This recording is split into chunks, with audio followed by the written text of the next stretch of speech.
On this episode of What's Going On with Shipping, fire rips through the fishing processor Kodiak Enterprise in Tacoma, Washington. I'm your host, Sal Mercogliano. Welcome to today's episode.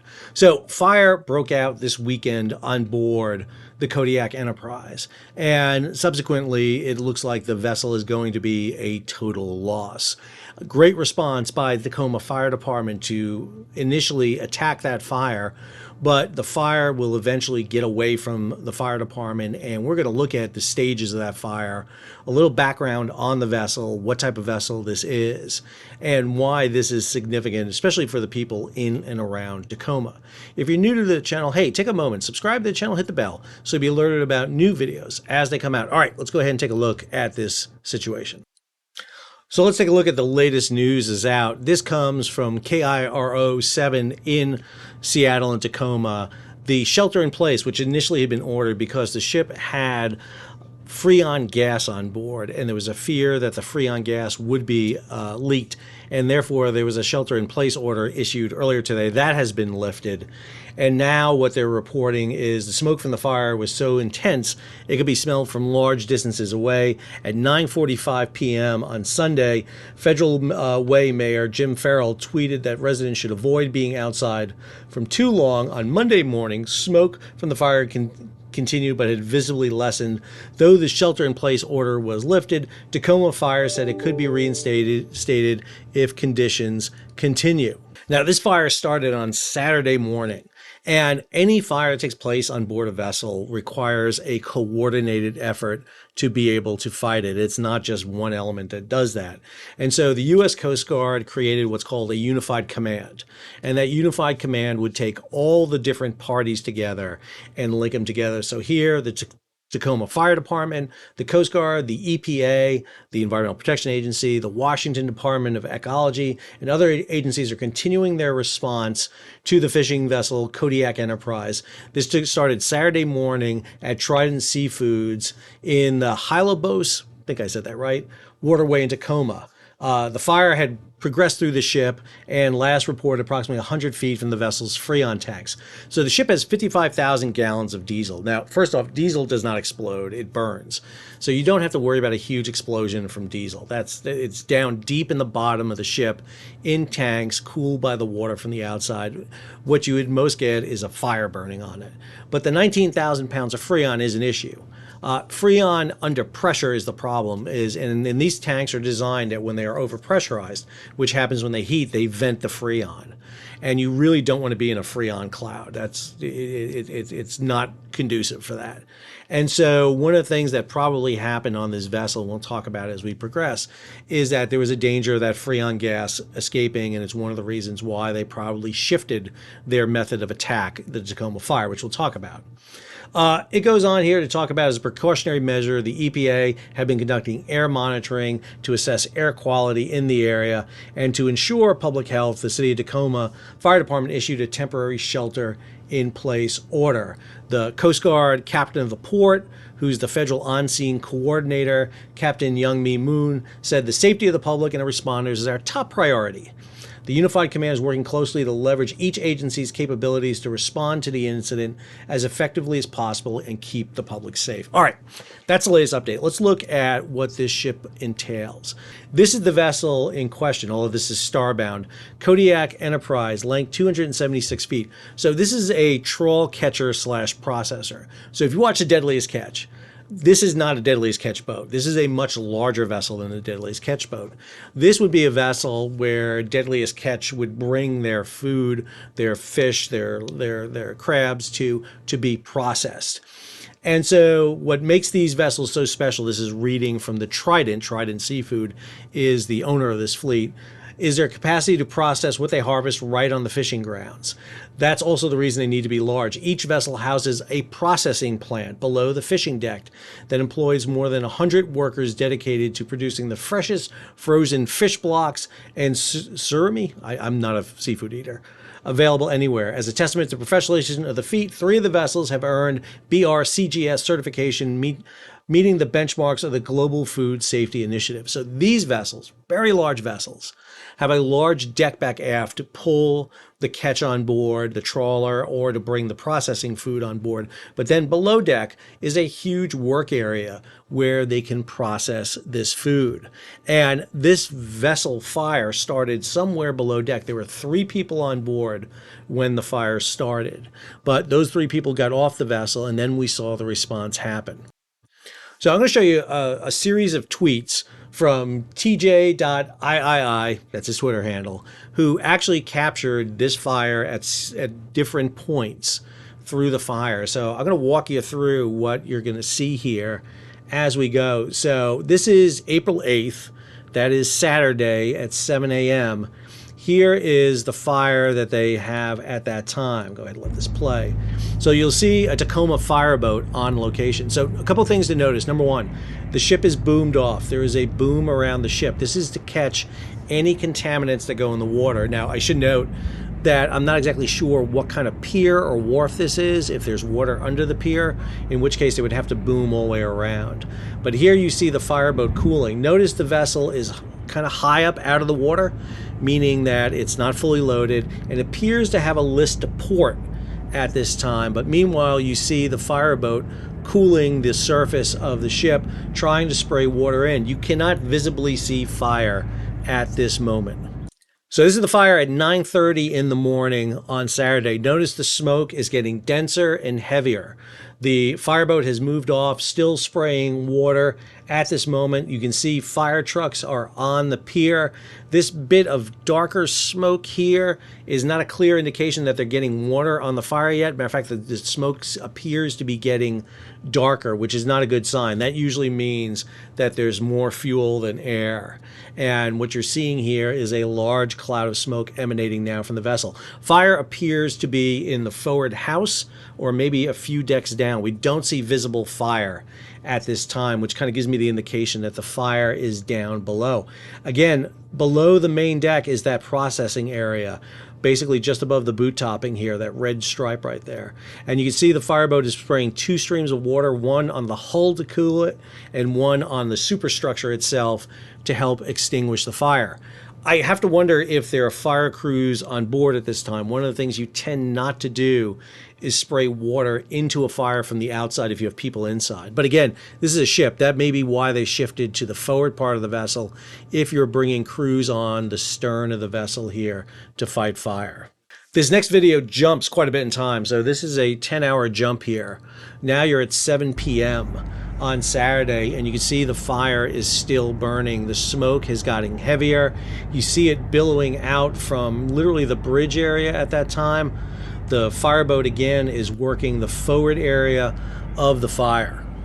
So this is 8:30 p.m. at night. So this is over 12 hours from when the fire started. You can still see the fireboat on position burning, but now you're seeing fire breaking through the vessel. The house here all the way forward up on the forecastle, and that continuing black smoke coming from the vessel. Good indication that that fire is pretty much out of control on board the vessel, indicating that, again, the very difficult. Understand, when you go into a ship to fight a fire, and we'll talk about this in a minute, it's a whole different beast than fighting a house fire or a building fire because of the nature of the construction of the vessel. So this is just a few minutes later. It's listed as 8:45 p.m. Fire has now broken out of the bridge. Those are the windows blown out from the bridge. You're seeing fire immersed out here, blowing out.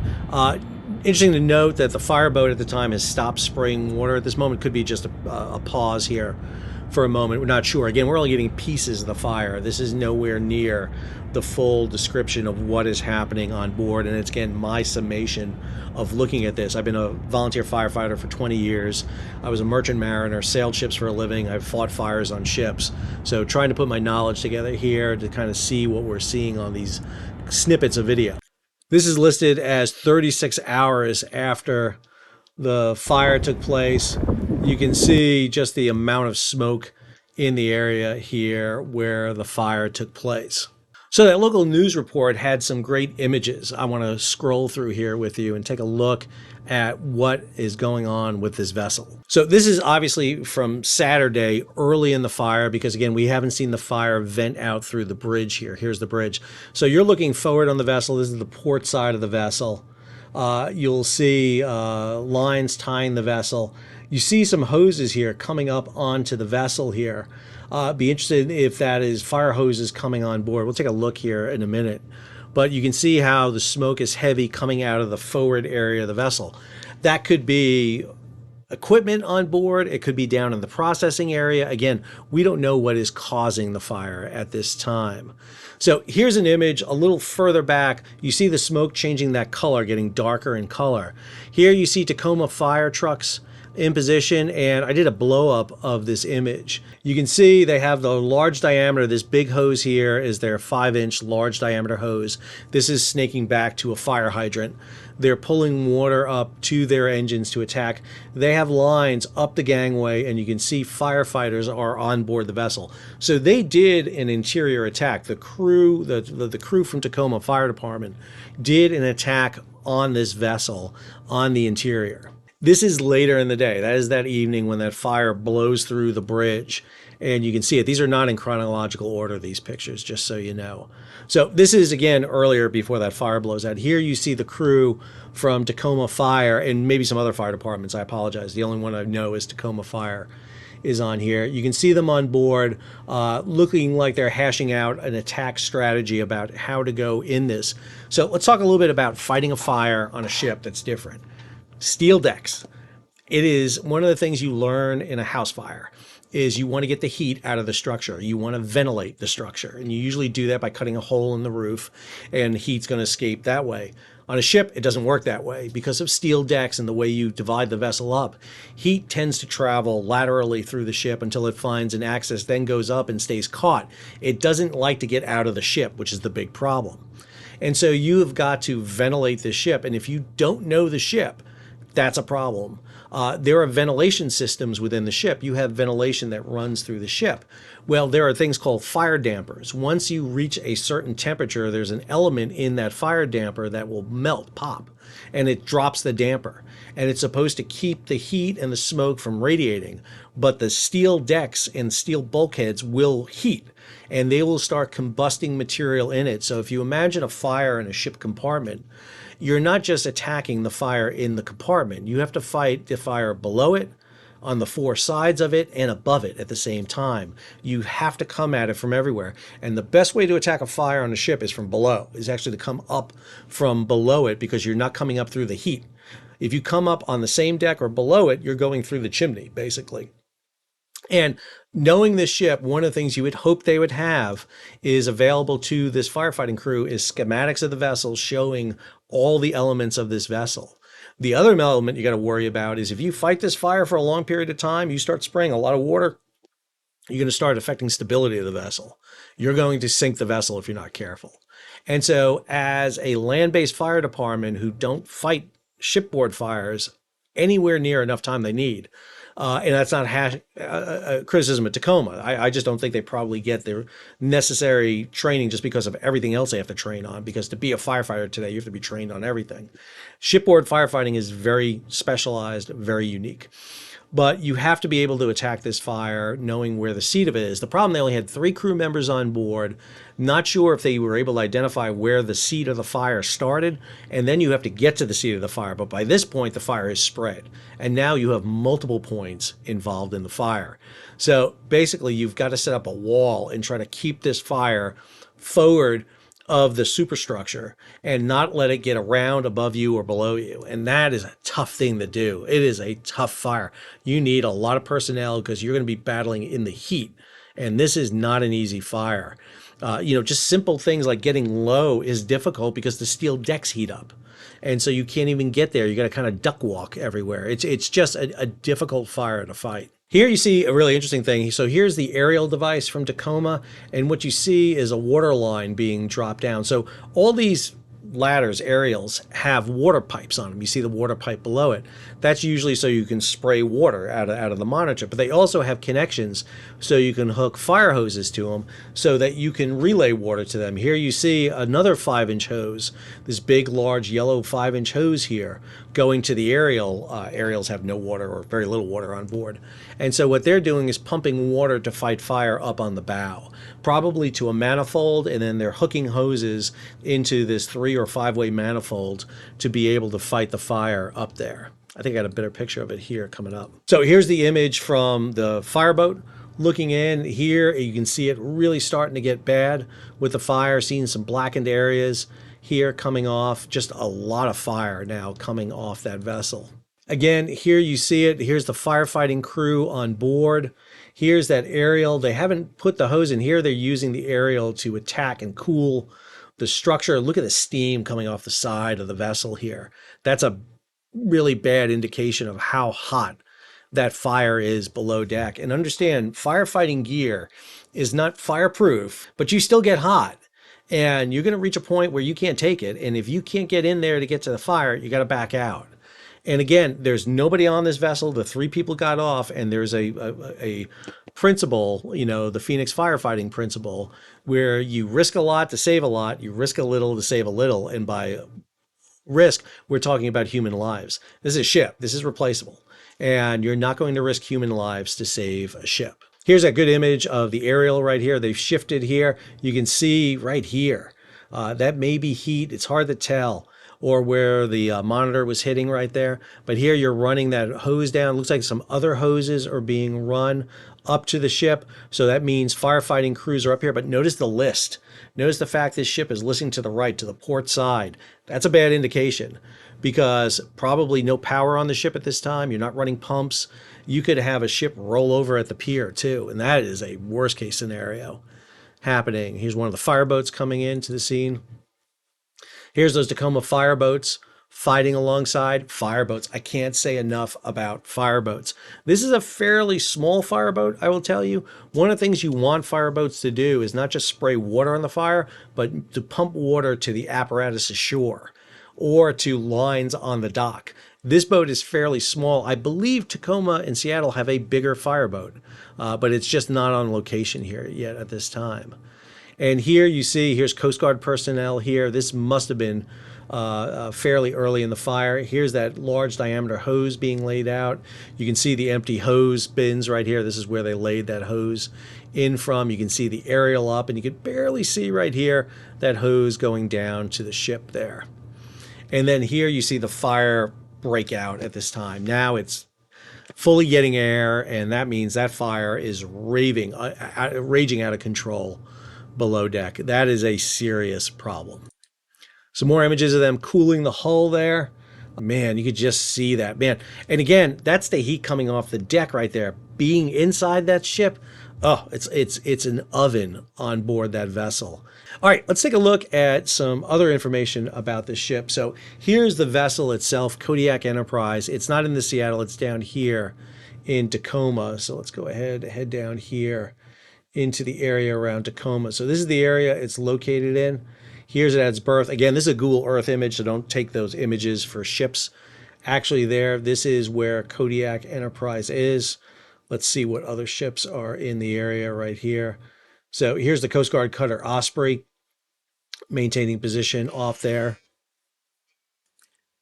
So you can see why that air quality issue is such one with large residential areas so close by here. And that is a big concern. So I'll be interested to follow along, see what the official report has to say. Probably what happened is Tacoma Fire Department got on board, did their attack, they were attacking it, and just, again, that fire either got so far out of control before they can get their initial attack in that it was probably really difficult for them to get in there. It's a big ship. Getting down below there, no idea how it was separated. Don't know if there was work going on board. Again, what the ship was doing here. Was it being repaired? Was there overhaul being done? Don't know. But that is a tough job for a municipal fire department to tackle on a ship like this. Shipboard fires are some of the worst. One of the best things you can hope for is to get the fire out, but the second thing is to contain it. And keep it contained, don't let it spread.